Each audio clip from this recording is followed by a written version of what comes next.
યમુનાષ્ટકની રચના શ્રી મહાપ્રભુજી પ્રથમ પૃથ્વી પરિક્રમા કરતા સંવત 1548માં 13 વર્ષની ઉંમરે મથુરા પધાર્યા અને વિશ્રામ ઘાટ ઉપર મોકામ કર્યો ત્યારે પૃથ્વી છંદમાં રચેલ શ્રી યમુનાષ્ટકમ સ્તોત્ર દ્વારા શ્રી યમુનાજીના દિવ્ય સ્વરૂપની સ્તુતિ કરી.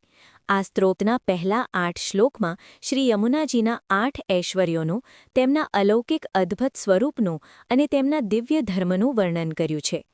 આધિદેવી સૂર્યના પુત્રી શ્રી યમુનાજી ભક્તો ઉપર કૃપા કરવા ગોલોકધામમાંથી કલિંદ પર્વત દ્વારા ભૂતળ ઉપર પધાર્યા છે. તેમનું આધિભૌતિક જળ સ્વરૂપ પણ અત્યંત શોભાયમાન છે. દુષ્ટ સ્વભાવવાળા જીવોનો ભગવત સંબંધ શ્રી યમુનાજી કરાવી આપે છે. તેવા આપ અત્યંત દયાળુ છે. શ્રી યમુનાજી પોતાના ભક્તોને અષ્ટસિદ્ધિ અને અષ્ટ ઐશ્વર્યનું દાન કરે છે. તરસ છિપાવવા માટે પણ તેમના જળનું પાન કરનાર યમયાતનામાંથી છૂટતો હોય તો આપનું મહાત્મ્ય જ્ઞાન જાણીને પ્રેમ ભક્તિપૂર્વક આપનું પયપાન કરનાર ભક્તને પુષ્ટિમાર્ગનો ઉત્તમોત્તમ ફળ શ્રી યમુનાજી આપે તેમાં આશ્ચર્ય શું?